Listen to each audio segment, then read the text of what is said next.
any other ingredient when he was looking at the package. We weren't buying them to be healthy, as you can see from all the other snacks we put out. But the reason was because they reminded me of what Ron is feasting on when he awkwardly sits between Ginny and Harry. Yes. I think that is the funniest scene.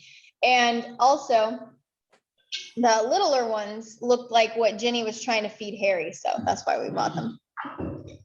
And everybody in the room knew he was sitting in the wrong seat but him.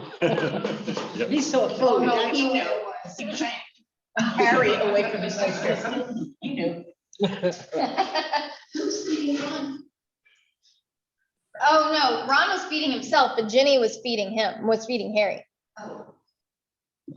When they went back to their house for Christmas. And so there was the tension of, is she feeding him a love potion or is she just being doting, right? I never had that tension. I didn't know that. Lost. Oh, you didn't think of that? I don't know. Oh, I just thought how Hermione was telling him, be careful. Some girls are gonna try and sneak you love potion because they think you're the chosen one. And he says, but I am the chosen one. And she whacks him on the head with a book. I read an interesting thing about that. Yeah. She had really whacked him. She was supposed to just give him a light tap, but she whacked him. In that particular case. Did she apologize? It doesn't say. All it said was that he went, ow, that hurt. Whether that was Harry or Daniel talking, we don't know. She wanted the realistic Yeah. reaction, right? And I have spider venom. Like Slughorn was extracting from Aragog. I thought that memorial scene there. Oh, that's hilarious. That was. Farewell, Aragog. King of The the arachnids. Your body will decay. Christy's gonna join online. She should anyway. And it was the expression on Harry's face through that whole thing, that ridiculous smile that I know. looked like he was out of it Is totally. Felix Harry your favorite Harry? Because I think he's my favorite Harry. Felix Harry, when I say Felix Harry, I mean the Harry that's under the Felix Felicis potion, which is over there, by the way. But the bottle has about this much left. But he's so goofy. And Daniel Radcliffe acts that way when he's playing in the Netflix show, The Unbreakable Kimmy Schmidt. I don't know if you know of that show, but he ends up as her fiance. The very last, I quit watching the show, but over the pandemic, they released this choose your own adventure Netflix thing where you could choose how it ended or choose some different moments throughout, and it was kind of cute. But anyway, he played her fiance in that one, and he was just kind of a goofy dude, and it felt like Felix Harry. So it was Harry that was playing. Yeah, it was Daniel Radcliffe was playing the Unbreakable Kimmy Schmidt's fiance. Spoiler alert, they're leading up to their wedding, But I thought it was silly and kind of fun. Our family has more wedding festivities today. They've had, by 2 weekends from now, there will have been 4 weekends of weddings in 6 weeks that they've attended. Yeah, all the young ladies in their lives are getting married. They waited long enough through COVID. They're like, let's go. Yeah. And it's fall and the weather is Mhm. nice, probably. Yeah, in Georgia, it's pretty. Yeah, it's pretty right now. And speaking of which, Christy said she's joining online because she has the sniffles, and I think she has, I spent a week in the mountains of Georgia sniffles, not 6 sniffles, but she's welcome to join however she wants. Change of the Uh-huh. weather will do it. Yeah. Or any kind of She up pollen. there visiting the leaves Mhm. and Yeah. enjoying it. That's Yeah, they took a few days and nice. That's nice. did some hiking and stuff. But yeah, I made these pygmy puffs. They took way longer than they should have, but it was a lot of fun. Oh, there's Cameron. Hey, buddy. These are my pygmy puffs. Somebody had a big one Yes. Those are real cute. Yes, that's all I need you to say. That's all I need you to say. Are they gerbils? I don't know. Here, if anyone like to pass one around and feel how Did soft. you it is. unravel the yarn? Yes. String by string? Oh my gosh. I see gerbils. It reminds me of those Disney pop toys that they have. Yeah. They have some furry toys like these. That's why she can only that they. They're really cute. I mean, kids love stuff like that. Kids would fly off the shelf. You know that? Like, Isn't it so cute? When she was making them, I was like, they sell this. They're not much. They're really cute. Yeah. It's mostly just yarn. You can toss them, it's okay. Yeah, he's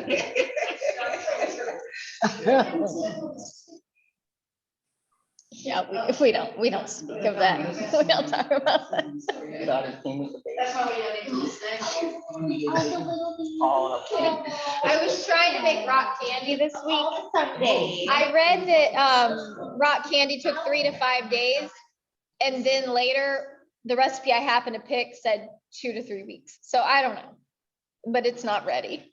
You have something brewing for us? I I missed was what you trying were. to make rock candy. Oh, it takes a long Trying to make it like time. acid pops, but it, yeah. Crystallize it. It takes, I could get you some at Cracker Barrel. I know, I could get it at Cracker It's Barrel. not expensive. Yeah, I I'm should. gonna discount fully. You can get it at Cracker Barrel.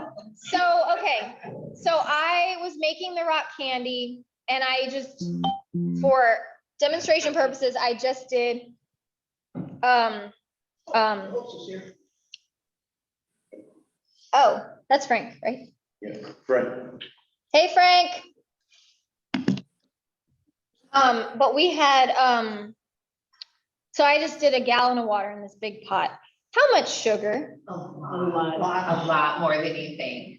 It's like just a water. 42 cups of sugar. That was Wow. 22 pounds, 21 pounds of sugar.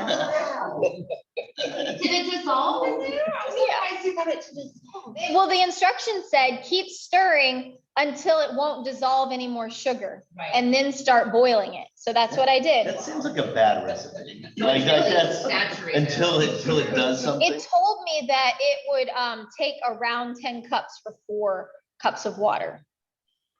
And I had way more than 4 cups of water. I went the next day and kind of cleaned up her stove. There must have been sugar syrup. Oh, it was everywhere. It was like, It's still all of that stuff. no, I did another batch yesterday. I tried to revive here's what happened. So I was trying to revive the sugar crystals. I thought I did something wrong. So I was trying to anyway. It's You're fine. gonna remelt them down maybe? Is that what you were thinking? Yes, yes. So we'll stick with pygmy puffs from now on. Yeah. Yeah. Oh, so I'm gonna show Frank my. Frank, I made pygmy puffs. Ah. There we go, off mute. Yep, very nice, thank you. And this is Frank. He's the one that gave that book that I had out over there. Yeah, so thank you. I'm excited to build some of those. They're like paper structures that I can put out for my nephew's party. So I'm really excited. He'll think those are cute or cool. We have butterbeer. Cheers. Sorry we're missing you guys. Probably. I know. I'm gonna grab the other Butterbeer. Yeah, go ahead. Chrissy's not coming. It's very strong. And there's no alcohol, but the cinnamon, it hits a punch. They didn't put alcohol in it in the movie. You know, I think they do. I think they do. It's that vibe when they have it.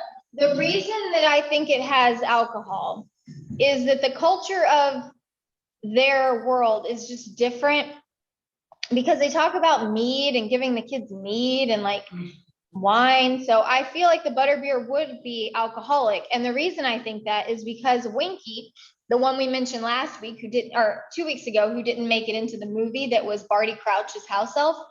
she actually gets drunk off of butterbeer.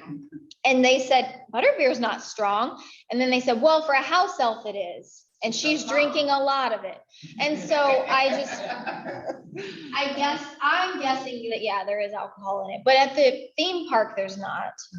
And this doesn't. But some people have added Captain Morgan's to mine before. So you could do Don't they that. have like a adult butterbeer?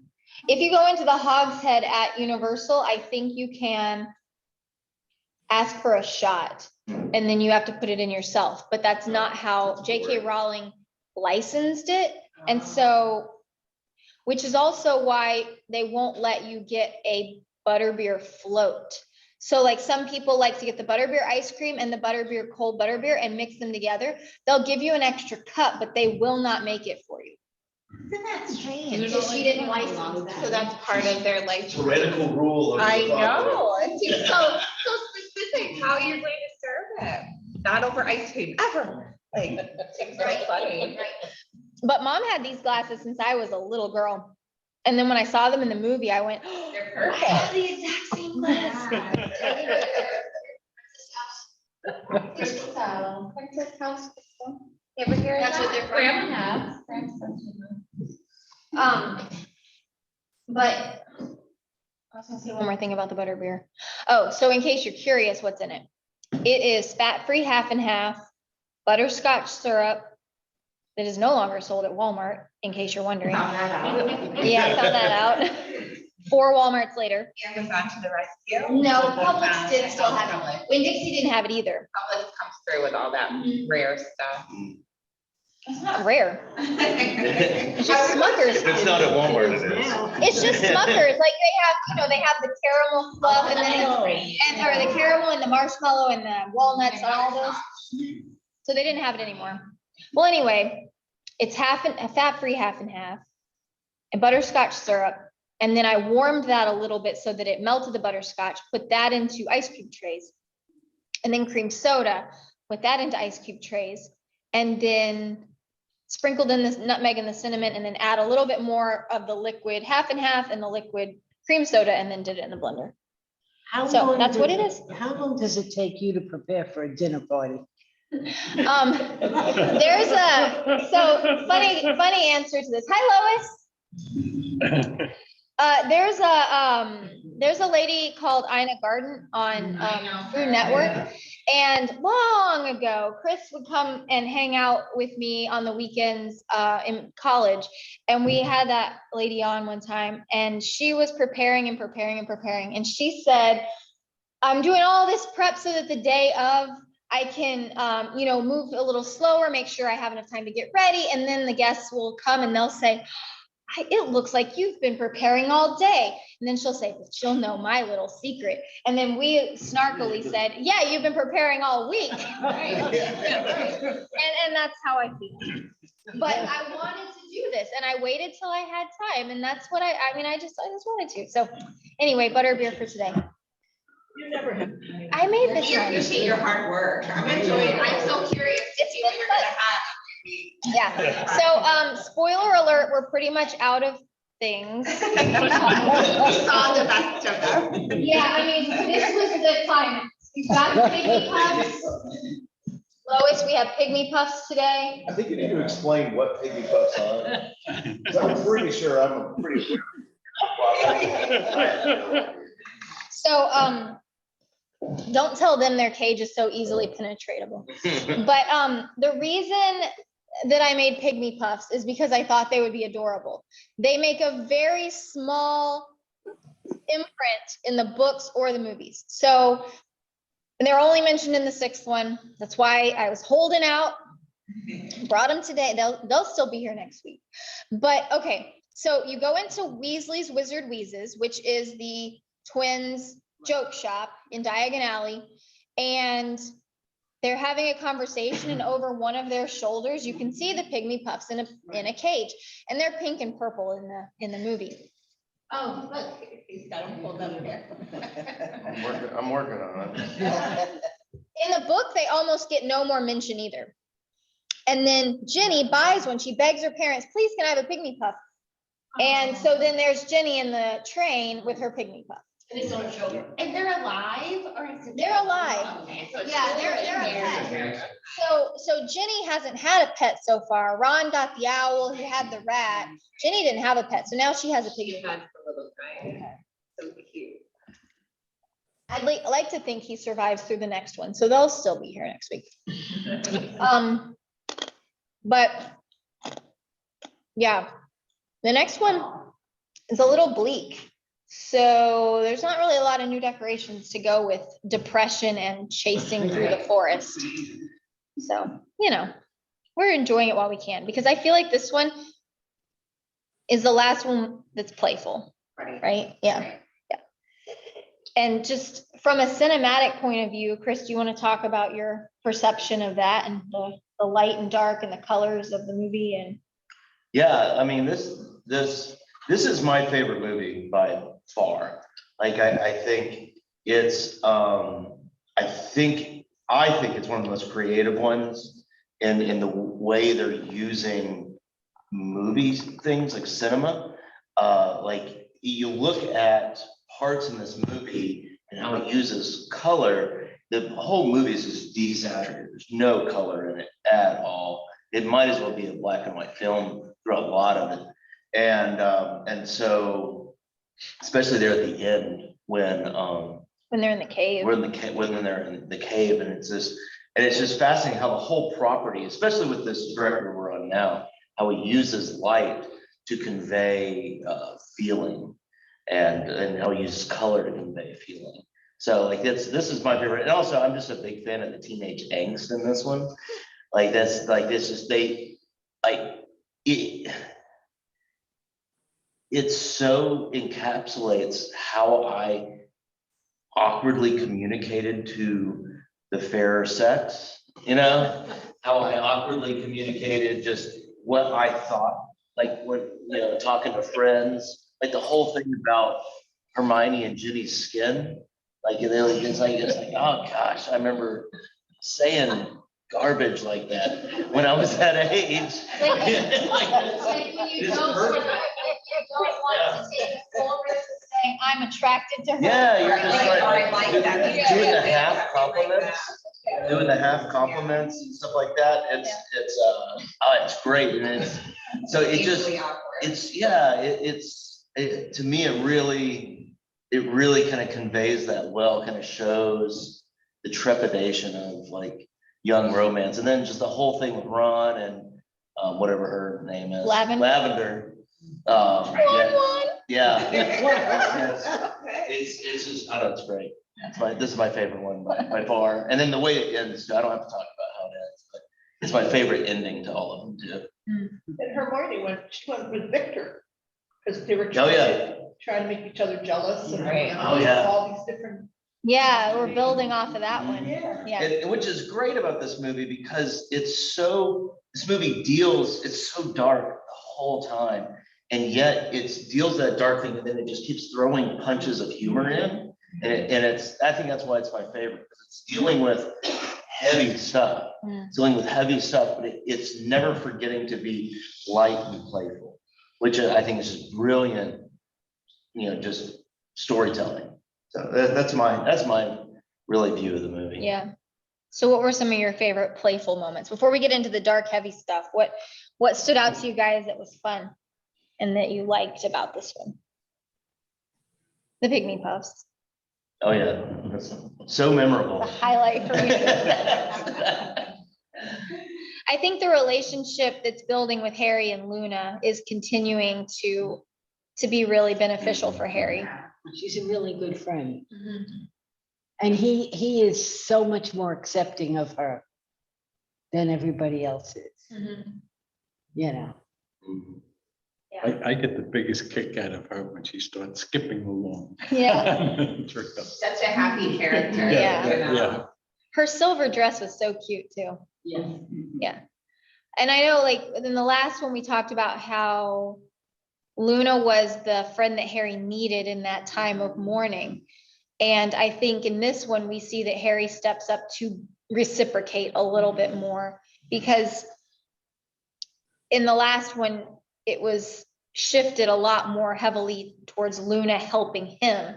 And then this time it's showing that he's like giving her friendship back and not just using her for emotional support. I think so. And I'm gonna invite someone cool, and then he invites Luna. And I think that's really special. For context, then also just building depth. At this time, Harry knows that Ginny has a boyfriend, right? So she's canoodling with Dean over in the corner at the Three Broomsticks, right? Well, there's so many of this stuff, like Ron sees them over there, like kissing or something like that. And he's like, I'd like to leave. Yeah. It's such a great, it's such it's great. And then Hermione brings in the awkwardness of like, well, if you were snogging me, would you expect her to get up and leave? And then she's like, oh, did I really just say that? So then she just starts drinking quickly with her glass. Cheers, Hermione. Mhm. Well, and we were talking, gosh, there's so much stuff. So there's when Harry shows up at the Weasleys, like that whole, I was talking about it this afternoon, that whole house is just filled with teenage angst.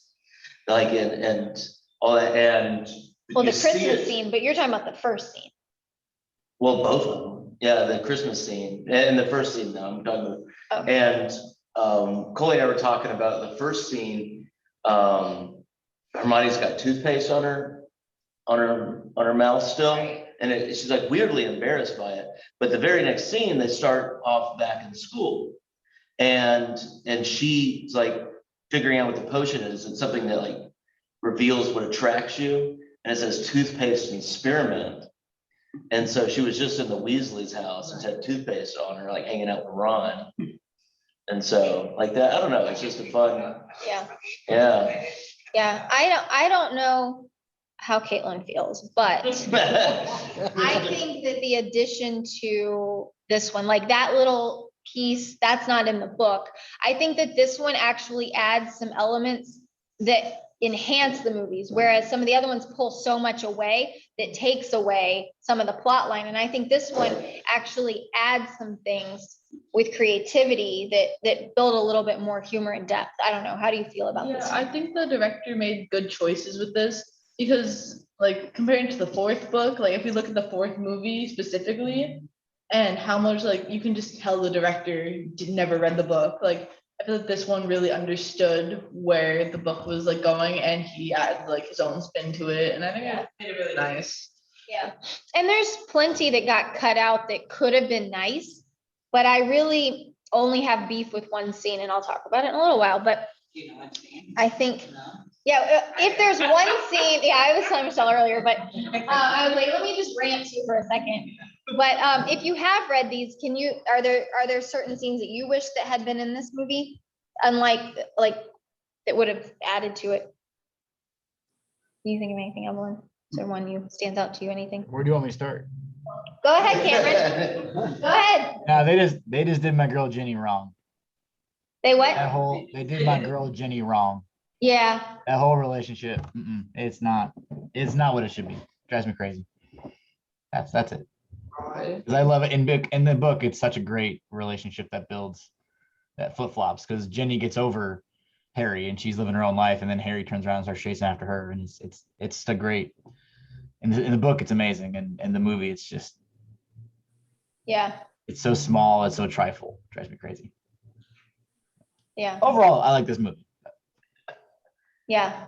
We don't get enough depth of Ginny. And I think that the one scene where we're supposed to love Ginny more for sacrificing herself for Harry, where they run around in the cornfield or whatever, I guess they added that to try to build in some of that urgency for us to feel like, yeah, Team Ginny and Harry, they're gonna make it.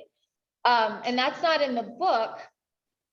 And so that's the only scene I feel like should really be in here. Besides, and Karen makes excellent points. Yes, Ginny's relationship with Harry should have been portrayed a little bit better, or a lot better. But I think that there's one scene that happens here in the book that is not in the movie, and it's in that exact moment. It's on Christmas Day. And so Harry has found out at the end of book 5 and movie 5, he finds out that there is a prophecy that says he is the one that Voldemort has marked as his equal. And now he knows that Dumbledore is going to be training him up. He's not really sure for what, because he gets a little letter that says you're going to have private lessons with me. Okay. I'm going to have private lessons with Dumbledore. I'm going to figure out what this prophecy means. I'm going to figure out what it means for me to be the chosen one. But we never get a chance to see Harry really confront the fact that he is the chosen one, aside from him making a joke about it to Hermione in the library. He doesn't really, in the movie, acknowledge his role in the whole battle and accept it, I feel like. I feel like just that is a little bit missing from the movies. But in the book, on Christmas Day, the Minister of Magic, and you may not have caught it because there are a lot of scenes that could have been in the movie that are actually just the headlines to Daily Prophet articles. So at the very beginning, I'll just recap. Lucius Malfoy is in Azkaban now. Draco's dad. He's in Azkaban because of what he did at the Ministry of Magic at the end of book 5. And Cornelius Fudge has been sacked from the Minister of Magic position, and now it's a man named Rufus Scrimgeour. So we have a new minister, and we have Lucius Malfoy in jail. And then we have Dumbledore and Potter exonerated, basically. So now the political system has shifted. Scrimgeour's in charge. Fudge is just helping, and we have Harry as the favorite one again. But what happens on Christmas Day is that the Minister of Magic shows up at the Weasley's house. He sidles Harry off to the side and has a conversation with him. And he confronts him about the situation at the ministry. And he says, I need you. I need your face around the Ministry of Magic. I need you basically as a poster child to help people think that I've got my act together. And he's doing it for a variety of reasons, I think. Probably hope is one of them. Desperation is one of them. And then here's just one paragraph from that encounter. This is Scrimgeour talking. People believe you are the chosen one, you see. They think you quite the hero, which of course you are, Harry, chosen or not, because Scrimgeour doesn't actually know what the prophecy says. How many times have you faced he who must not be named now? Well, anyway, he pressed on without waiting for a reply. The point is, you are a symbol of hope for many, Harry. The idea that there is somebody out there who might be able, who might even be destined to destroy he who must not be named, well, naturally, it gives people a lift. That's one thing that he says. But at the same time, Harry sees through it and says, Minister, I don't like all the decisions you're making right now. One, you still have Umbridge on staff. And we all remember what she did. 2, they're arresting people left and right and not releasing them once they find out that they're not actually Death Eaters, because they're just trying to make it look like they're doing something. And Scrimgeour goes, Harry, you sound like Dumbledore. Well, I take that as a compliment, sir. You're Dumbledore's man through and through. And then Harry goes, yes, I am. And when Harry tells Dumbledore about this later, it's just a great bonding moment where Dumbledore realizes Harry owns this responsibility. He's devoted to Dumbledore's will and way in this battle. And I think that it would be a good turning point for us to see that Harry's grown up, and we miss that scene. So aside from that, I love the movie. And Ginny needs more lines.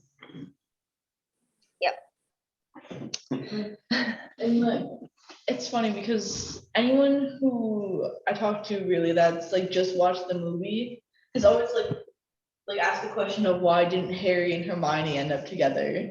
Just because there's so many more scenes where Hermione's just like an actual character. Ginny becomes very much Harry's love interest at this point. She's not really like a character. She's just Ron's little sister who Harry wants to date.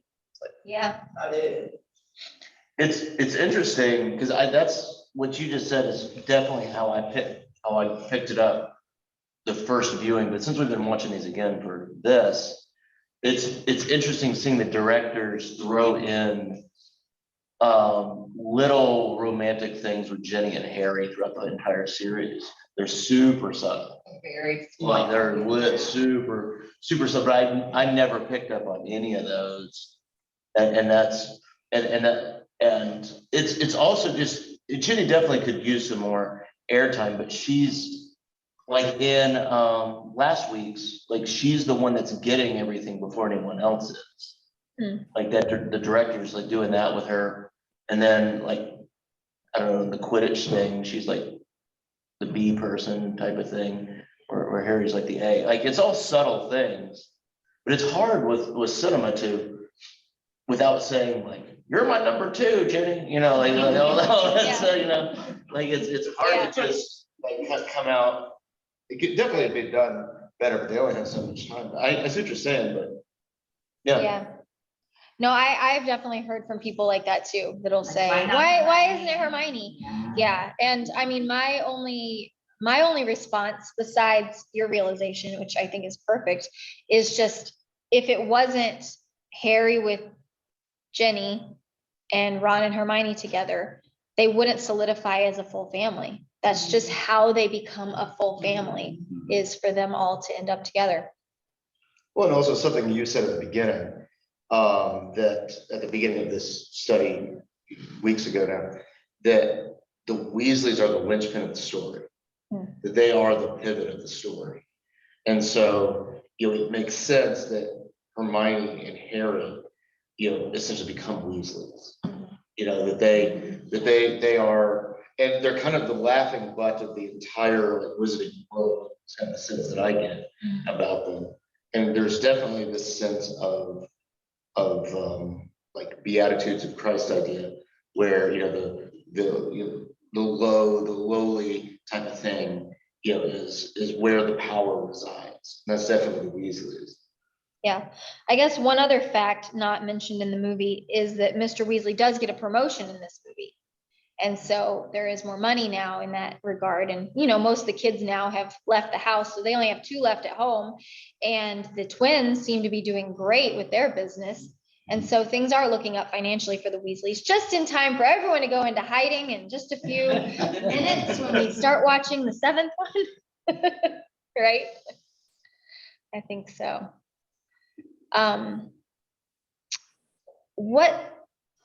What do you notice about Harry's development with what he's learning about Draco and the perception of Harry thinking Draco's up to no good and no one really believing him, or them not thinking he's capable of much? Let's talk through the plot line of Draco's story. I feel so bad for Harry because like the entire time he's just like, it feels like he's like one step ahead. Like he knows that Draco's doing something and no one else believes him. They think Harry's being like an idiot and just being like, oh, you just think it's Draco because it's Draco. Like, but then we eventually find out that he was really up to something. Yeah. I don't know. I always feel bad for Harry, like knowing what happens. Like because he's been like doubted so much throughout the entire series, and then he's doubted again. But this time he's actually right. Yeah. Comes out later. So I saw something, and Caitlin, I want your opinion on it. I was talking to Coley about this.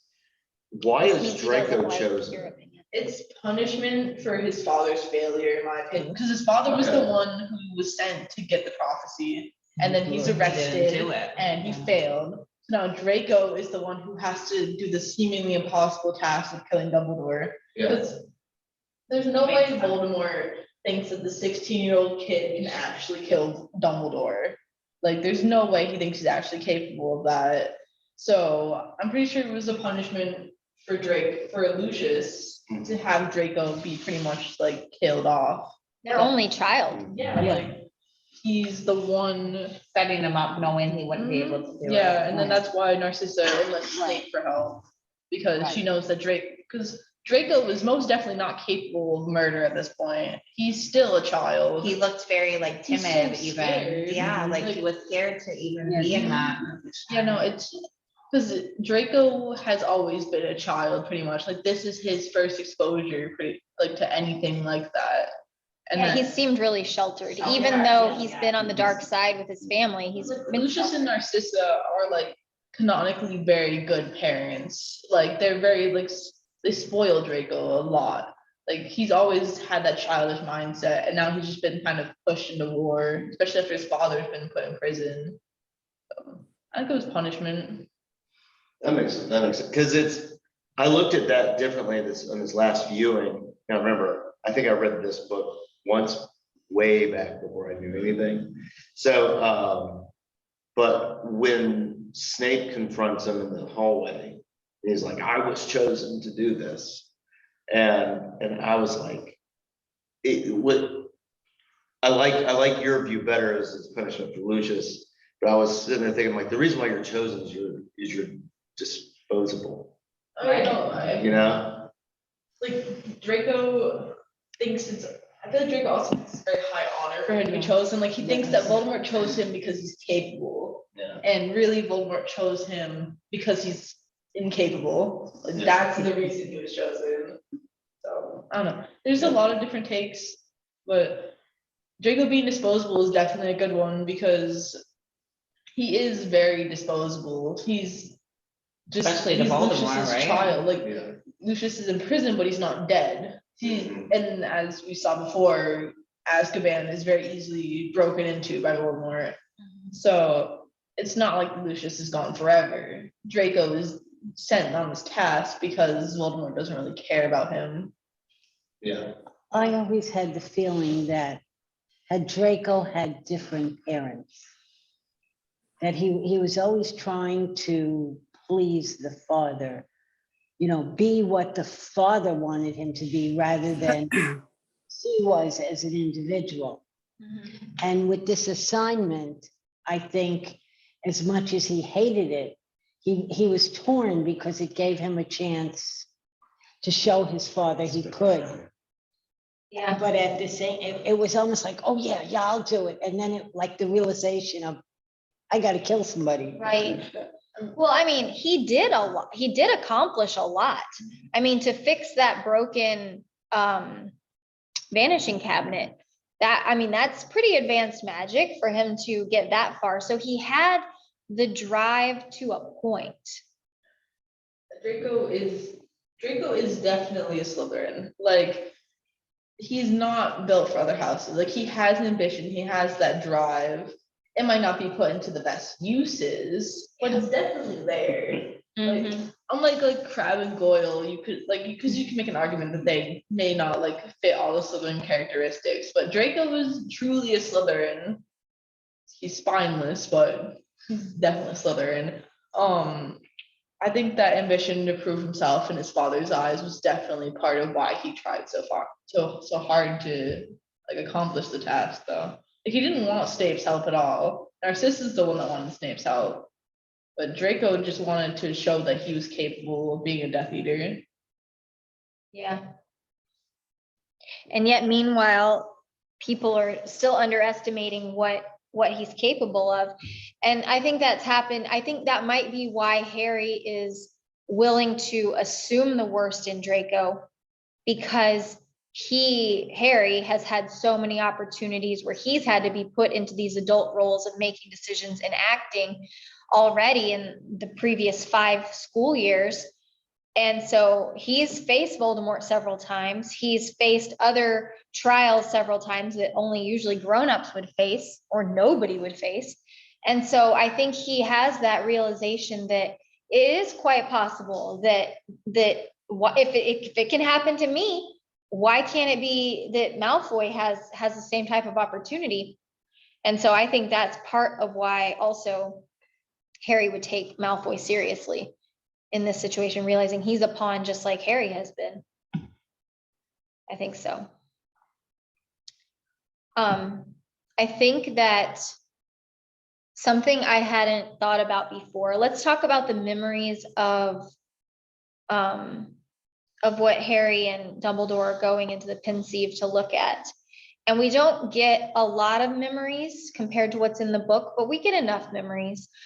But one memory we don't get, just so I can build the context, is showing Dumbledore and Harry go in to see Voldemort's grandfather and mother when the mother was before she had Voldemort, the baby, and she was abused. And then there was a Muggle man in the town, Tom Riddle. And what we find out from Dumbledore is that she loved him by sight. She'd never met him, never talked to him, but offered him love potion. And then he fell in love with her. They got married, and then they, get pregnant, and he feels hoodwinked, goes back to the village and just abandons her. She has the baby. She dies giving childbirth, basically, and now this baby's in an orphanage, right? So one thing that I thought about and was kind of thinking through the whole scenario, but we've talked about Voldemort versus Harry, and Dumbledore has encouraged Harry over and over. You have the ability to love. You have the ability to love. Voldemort was not conceived out of love. He was brought into this world by a love potion, which we saw Ron act a fool with. That's not true emotional connection to someone. And so I thought that was an interesting component that I thought through this time, listening back through the book this week. What else do we learn about young Voldemort and what he is capable of? Or Tom, as he was then. He mentions the talking like a snake, right? Yeah. Isn't that? The fact that he stole items. Yeah, the kleptomaniac. It was Okay. mean to the other kids, right? She said he Yeah, was doing awful it's things. what he wanted when he wanted Right. it, and if you got in his way, he wouldn't hesitate. Whoever the actor is in this movie had like, Yeah, that he kid, had a yeah. persona about him, didn't he? Yeah, that He kid had like left this everything. aura, Plus, as Chris was talking about, like the oversaturation of the video too. like, right, it seemed very like eerie, the memory part. Yeah. I always feel kind of bad for Tom Riddle though. Like if you stop and like think about him, like growing up in this Muggle orphanage in the midst of World War II, like, and how like terrifying it must have been to grow up like that. Like that cannot have had a good influence on him as a child. No. Like, and then on his first visit, Dumbledore decides to burn his, like, he sets his closet into, like, his wardrobe into flames with all his little trinkets. Like, I don't know, it's just like Tom Do Riddle you think never it burned had. everything? It was magic flames. They Dumbledore extinguished them, but imagine how like scared he Oh, must have been. Like, sure. imagine how like Yeah. traumatic that would have been. This 11-year-old orphan who had nothing in this poor rundown orphanage, getting all his materials like burned up. I don't know. I feel like Tom never had a chance.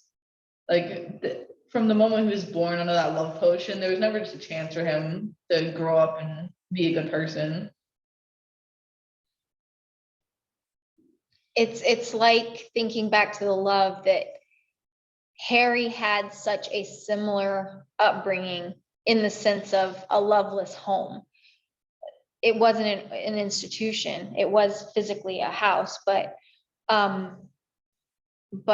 because of that love his family carried with him, basically in his heart and in his scar, so to speak, that was enough to get Harry to his 11th birthday, right? Like, how powerful that amount of magic was. And in the end of the last one, they reference it a little bit with Voldemort and Dumbledore and the contrast of Voldemort saying, or even in that very first one, there is no good and evil, there is only power. And then Dumbledore saying, well, love is, a powerful magic. That's actually a conversation in another Pensieve memory where Dumbledore actually has a conversation with Voldemort before Voldemort's like really, really bad. And recognizing, oh, you're still on about that magic of love, aren't you? Still thinking that's the greatest magic. And Dumbledore's like, yeah, I do. Still hold to that. I think that this helps us see even more that that's powerful because there's so many parallels of Harry's upbringing and Tom Riddle's upbringing, and yet Harry rose above that in some way. I mean, I guess we think of it as him being the chosen one, right? I guess.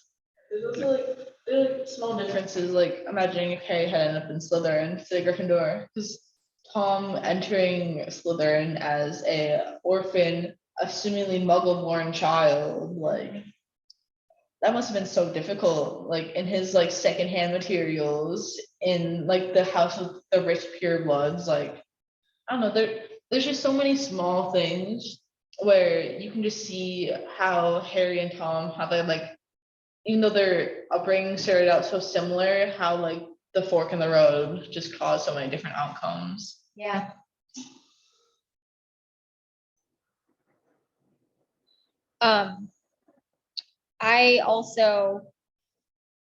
I think that with Voldemort, he's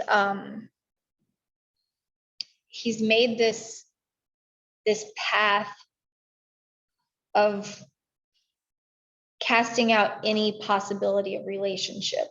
And we saw that too in the memory of Slughorn talking with Tom. He could only flatter. He couldn't connect. It was when you watch the boys' eyes looking at him, it's like they revere him, but they don't like him. And then there's that tension. And then for Tom to, just sit there and schmooze Slughorn with the pineapple or whatever, it's not a real relationship. It's just trinkets and it's just flattery. It's manipulative. Yeah, definitely. Yeah. So I want to go back to the Weasleys a little bit because I was thinking about, because when we were talking about Ginny earlier, and we did initially see Ginny and Harry's relationship start in the second one, which is when Ginny went into the chamber. And it's funny because here we have, and another part we didn't talk about yet that Chris and I think is hilarious is the scene in the hospital when Ron has been poisoned. So I think that the movie does that scene kind of well. I don't know, Cameron, if you agree, but I think that they combine a couple of scenes from the book in a very succinct, very funny way. And so I'm in favor of how the director did that. But here's Mrs. Weasley and Harry having a little conversation when they actually show up to the hospital because Ron's been poisoned. Mrs. Weasley seized hold of Harry and hugged him very tightly. Dumbledore's told us you've saved Ron with the Bezoar, she sobbed. Oh, Harry, what can we say? You saved Ginny, you saved Arthur, and now you've saved Ron. Don't be, I didn't, muttered Harry awkwardly. Half our family does seem to owe their lives to you now that I stop and think about it, Mr. Weasley said in a constricted voice. So like, they don't even know that Harry has financially saved the twins. I don't know if I mentioned this to you guys, between the fourth and the fifth one, Harry gets money for winning the Triwizard Tournament, even though he didn't believe he won it because of the whole situation with Cedric. But Cedric's parents were like, no, take the money. And Harry's like, I don't want the money. Here, twins, take the money and invest it in your business. Yeah, so I mean, Harry's now saved them too, not physically, but financially. So yeah, he saved more than half the Weasley family. So Harry is, not Harry. Harry is set up as a savior here. Yeah. The family is the basics. And every time he turns around, he's the savior. Yeah. And we've had 3 movies now where Harry saved one of them. Yeah. Well, and I mean, I guess they went and got Ron out of the house, the Shrieking Shack. I guess Harry and Hermione could have left Ron back then. I mean, if we want to nitpick everything like that, but yeah, I mean, it's just such deep devotion to saving people. And I think that that's also another funny line of Hermione's. And she points it out in the 5th one, and then again this time, and she's like, well, Harry, you kind of have a saving people thing. Like, you just That's just who you are. And she kind of means it in a defaming way. But at the end of the day, I mean, it's just his DNA. I mean, it's just his destiny at this point to save people. He can't help himself. He's the hero. Yeah. I think it's also, he's constantly reminded that his mother gave everything to save him. And he knows how important that giving of yourself for another individual. And I think that's constantly in the back of his mind, constantly. That motivates a great deal of who he is. Yeah. He seems so willing Mhm. to do it too, you know? He doesn't ever seem, I mean, he seems scared, but he also seems willing to do it again if he had I to. mean, I think that's also being part of his upbringing though. He grew up with nothing, like, So he's grateful and it's everything. not even that he's grateful. I think he just doesn't know, like, he's just like, oh yeah, this is what my life's like. Kind of sucks, He's but kind of whatever. hard into it. Yeah, it's like he's been through so much already. Like near-death experiences are nothing to him Yeah, it anymore. seems like another day. Just another day at Hogwarts. Yeah. You were you gonna say something? I think that it's part of his nature and part of what you're saying with remembering his mother every time. But I think that it's not till this book, this movie, just like how I said earlier, where I wish that there was a little bit more where it showed Harry owning the fact that he was the chosen one. I think this is the first time that he really owns the characteristic of sacrificial love and actually puts a label to it. And I think that's evident when he is under the enchantment with the Felix Felicis. He's trying to get this memory from Slughorn, and he actually uses this type of scenario to explain to Slughorn what Slughorn needs to do. And so he says, when they're in the little hut, the Aragog has just died, and they're having their little wine celebration of life and everything. And Harry says to Slughorn, I'm going to tell you something only others have guessed at. It's true, I am the chosen one. Only I can destroy him. But in order to do so, I need to know what Tom Riddle asked you that night in your office all those years ago. And I need to know what you told him. Be brave, Professor. Be brave like my mother. Otherwise, you disgrace her. Otherwise, she died for nothing.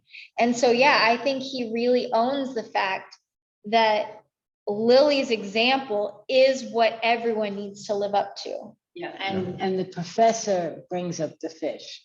Yeah. And that it was there and then suddenly poof. So we all assume that poof means she died. Our Right. magic was, and that's when Harry hits him with, you need to be strong like my mother was. Yeah. But a quality of Voldemort that you just brought up a few minutes ago about manipulative, right? And I mean, I always thought that was the Felix stuff. yeah, Like that, I don't know, like that. but I it's kind not. of ruined your point there. but that's- Well, the Felix isn't another person. The Yeah. Felix is setting up the scenario for you to be your best self, right? Well, I don't know about all that. I just like. I mean, it's still Harry at the core. It's not like he's like under the influence of anything. It's Yeah. just him, like, it just sets up a certain scenario where the best situation is Yeah. going to be the outcome. Like, It also nudges you to say or do things. All right. Probably from the books, Yeah. like So it gave him Judith was both. nudging him to go to the greenhouses instead of down to Hagrid's first. Yeah. Yeah. It nudges him to say certain things. And nudges him not even to go to like find Slughorn in a conventional place like his office or the Great Hall. Yeah. Because it doesn't really, like, now again, this is all movies with me, it's not the books. But it doesn't really seem There's like no he- right answers. Well, I'm it just, doesn't- it I doesn't- just talk the most because I feel obligated, I keep posting. Anyone else's answers can be good. I was Well, just talking. It doesn't seem like he owns it to the very end of the last one. Oh, really? Yeah, where he finally is like, oh, this has gotta be me. I'm the only one that can do it. But it's progressive movements all the way up. Like you see that, was it the third one with the expecto patronum, Yeah. whatever like that?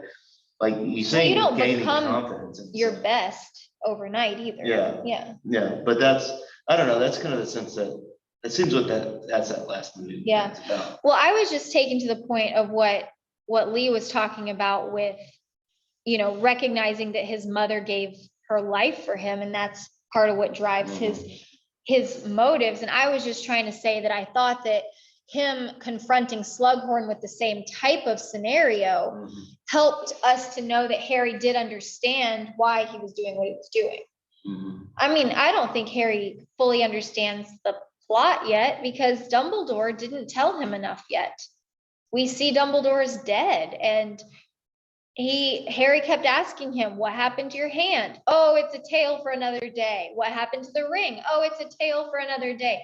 Harry doesn't have a lot of information, and yet this man who has, Harry's assuming he has a lot of answers, or all the answers, he has not given them to Harry. And that's the turmoil of the last two movies, is Harry trying to piece together a lot of broken news and clues to maybe make sense of what to do. I think that was also pointed out when Ron was complaining, when they go looking for the Horcruxes, that, so Dumbledore just kind of left you, and Harry said, well, what do you think? You gave me a list of where, Yeah. yeah, that kind of showed you, Harry's in this blind. Right. He's looking, but he's not sure what he's looking for. or Why where does he he's not looking tell for. him more? It's just a Dumbledore thing. It's Yeah. It's Well, I mean, Dumbledore operates in half truths. He Yes. just doesn't want It's to like- give it, give him the best chance he The can, thing right? with Dumbledore is like, I don't know, if we're looking at this as a chess game, Dumbledore and Voldemort are the two Masters. players of the game. Okay, Yes. and they're all Everyone just else- And they're moving pawns. pawns. Okay. So it would like take away the fun almost to just lay it all on the table. Seems like he would want to give Harry all the information he could. A 16-year-old boy. Boy, So then yeah. he's He's gonna have- terrible at occlumency. Yeah, like. Remember, he couldn't figure out how to hold his thoughts in his head. Snape kept penetrating his So mind. it'd just be too much at once, He's maybe. Dumbledore is a war general, and giving away critical All his war secrets of secrets. war I to see a what you're 16-year-old boy who the enemy So can he look gives in the him head only of. what he needs for each battle, Yeah. let's say. Yeah. Well, and also, like, I think in the movie, in this one, didn't he look at Harry and it's like, sometimes I forget just how much you've grown when Yeah. they're up in that astronomy tower? Like, I think that's part of it too, is that to Dumbledore, he's still. The little boy in the little- cupboard. Yeah, I mean, Dumbledore is 100 something and Harry's 16. Like, Yeah. I feel like everyone under the age of 60, Dumbledore is still pretty much a little kid. Yeah. yeah. No, I that's changed your diaper, son. Like that. that one diaper before I put you on the stoop at your aunt and uncle's house. Yeah. So what do we think about the allegories of, Christ-like attributes of Harry versus Christ-like attributes of Dumbledore? I feel like in this one, it's the most tiptoe around that symbolism, but yet at the same time, neither one of them is a true biblical figure, I would say. What stands out to you guys about like a messianic type symbolic nature of Harry or of Dumbledore? As we were saying with the chess player, I mean, there's God the creator, I guess, a little bit, and Dumbledore trying to act like God. And, for the same reason with the snake symbolism, we've got Voldemort acting on the side of Satan. What attributes of Jesus does Harry have? Well, and I mean, you have the whole chosen one. I mean, it's definitely like Messiah language constantly, it's interesting how Harry deals with that. It's like when he's in that library with Hermione, and she's like, the only reason why she wants to give you that potion is because she thinks you're the chosen one. Well, I am, like I am, like that's like, and that's, I think he's starting to realize some of that, but not really. I don't know if that makes any sense. Yeah. The difference being Jesus knew where he was going. Yeah. He knew from the beginning he was headed to this point. Where Harry's still trying to figure out. He may be the chosen one, but how am I supposed to do this? And what am I supposed to do to get to this? Right. Yeah, there's elements of prophecy, in the Old Testament that aren't just about people being chosen and it be the Messiah in every situation. I mean, there's judges who had, chosen language assigned to them, like, oh, well, you were put here for this purpose for this time. And I think that a lot of this, we see at the very end, just like with his mother, dying for him, he dies for his friends. It's like, there's elements of what Jesus did there, but he's, at the end of the day, he is not the savior. He's just chosen for a purpose. Yeah. The scene also in the lavatory with Draco. When when I first saw that scene, the thought, oh my God, he's capable of murder. Yeah. Because he got so, he didn't care. If Draco had died, Harry would have been like, Yeah.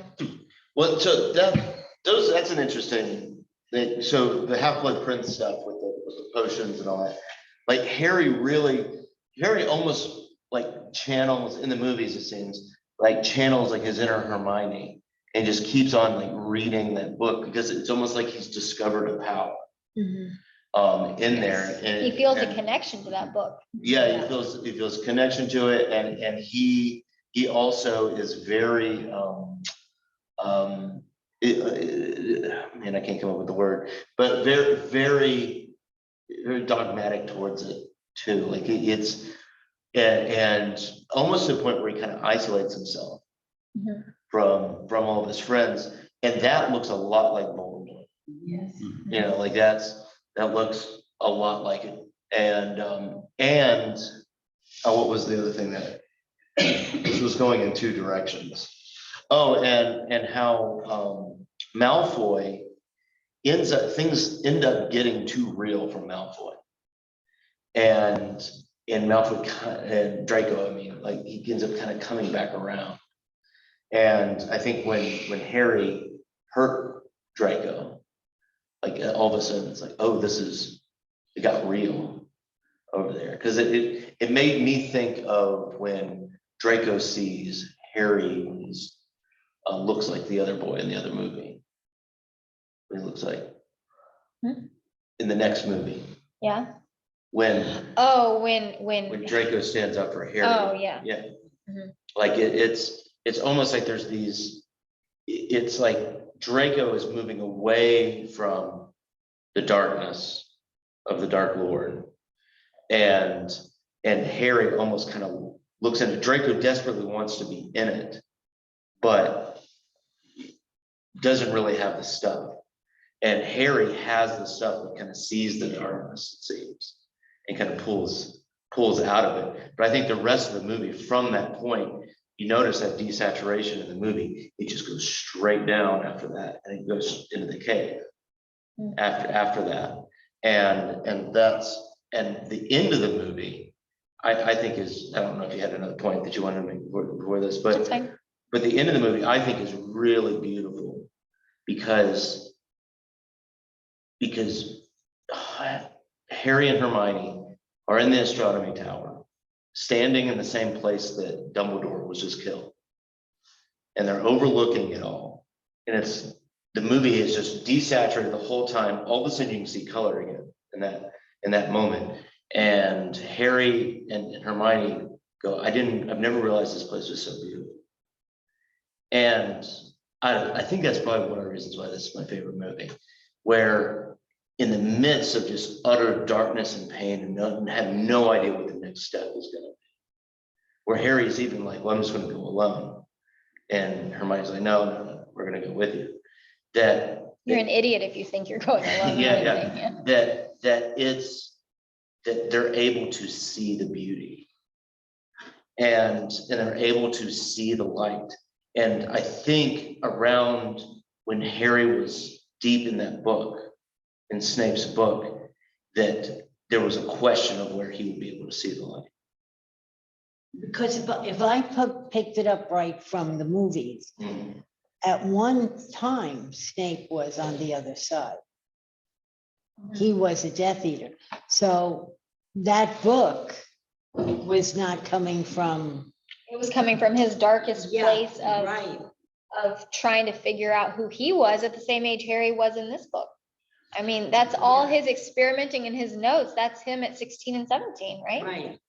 Snape So- was very much a Death Eater. Yeah, so the book kind of had that essence to it. Yeah. And he was getting hooked on this book. Yeah.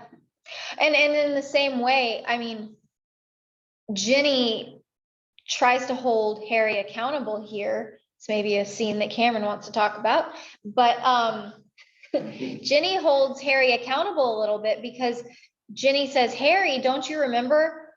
You should talk to me about this because I was possessed by Tom Riddle at one point. Let's try and figure out if you're being possessed by this book.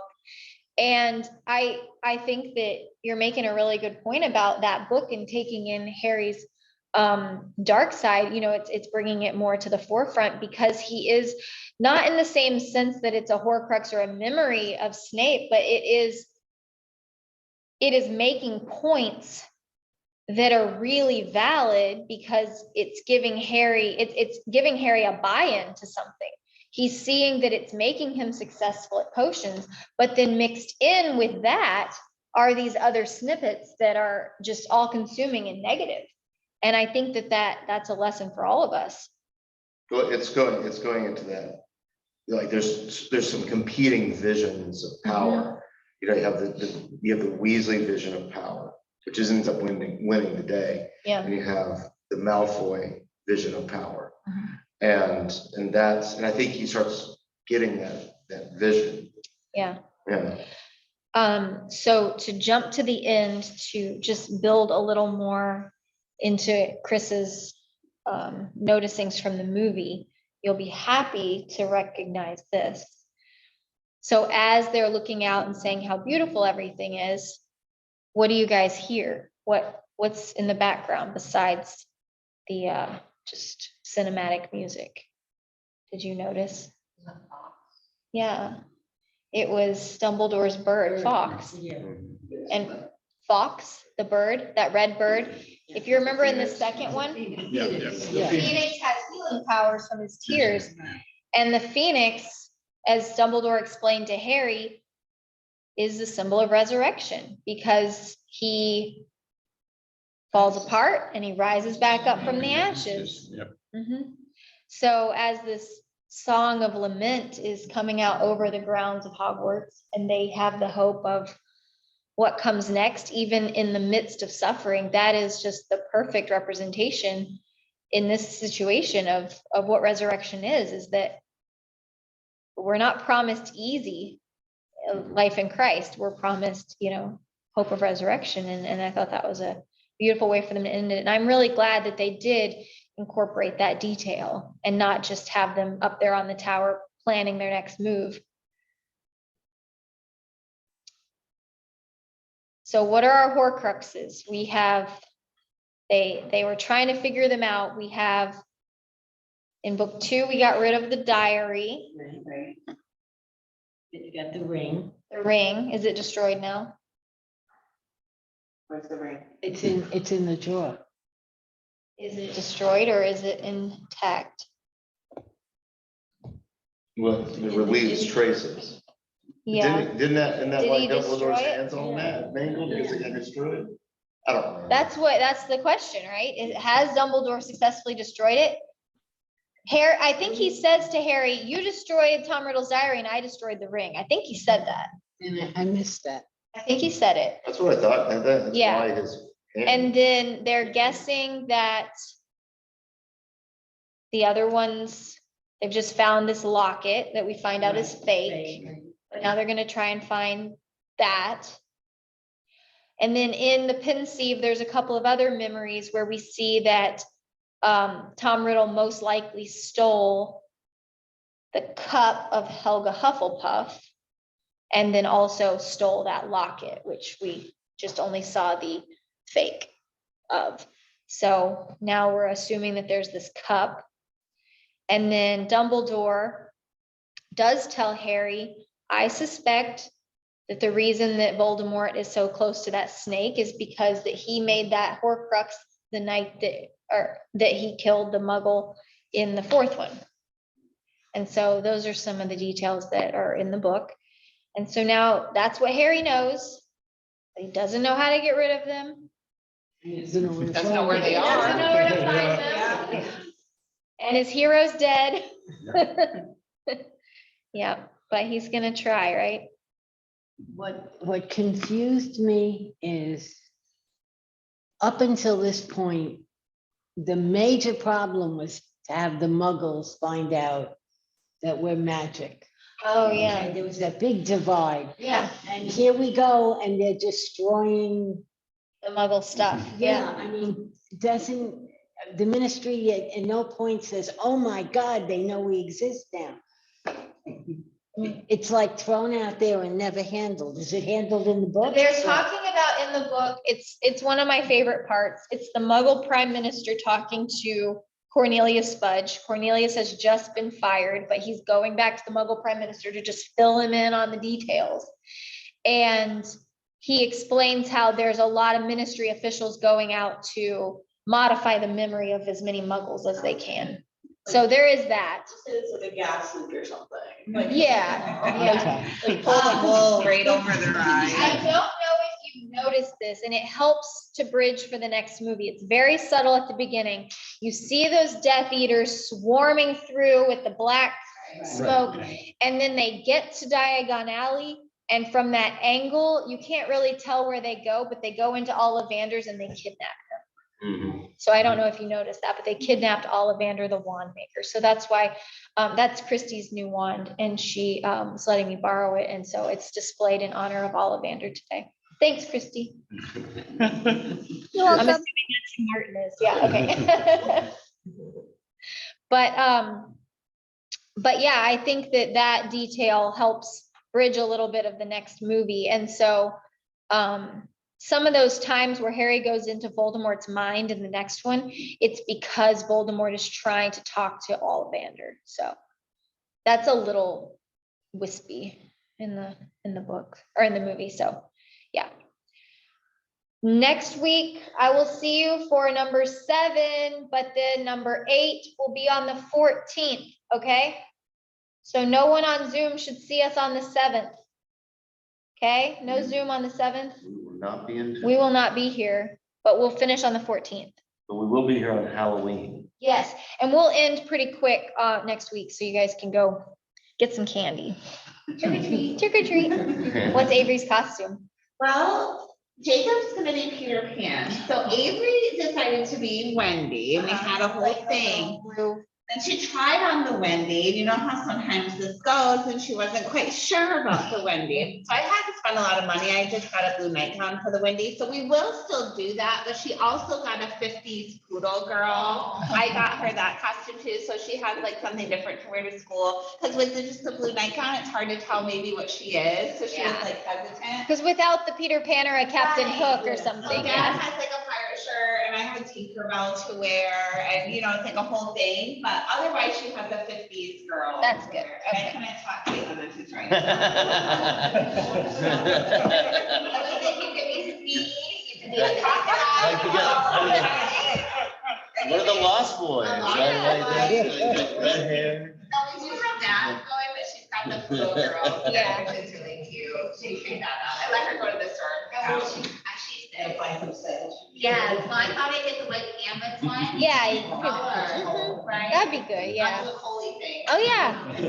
And then after, if you don't want them to look like that, you could paint them, you just fill in the rest black. Right, or do some cool design, or Yeah. like, you know, the cute little canvas Walmart Yeah. TVs, you know, but yeah, I thought about that, so. Maybe put Band-Aids on her feet before you put those on her for that evening. I know, You're I fine, know, Walter. or bring the Crocs on the stroller, right, like for a switcheroo. After we get pictures, it's like, whatever, let's just Let's go. say that Wendy outfit will be perfect for pictures. It's really cute, and she does look sweet in it, but like I said, she was like, I don't know if I love it. So I let her pick out a regular costume too. And I said, we'll just use this as a nightgown after Halloween. It's really a cute nightgown. I couldn't find a Wendy costume, oddly enough, so I ended up finding like just a blue simple, which is Wendy, right? Yeah, Peter Pan. Peter Pan, the baby is Peter Pan, and she's so cute. Oh, it's so cute. Well, thanks for coming, everybody. Yep. Yeah, take some of those pastries. I know. There's on the chair over by the door are these little paper bag things, and you can just take some things to go if you want a biscuit or if you want some pastries. But thanks for coming.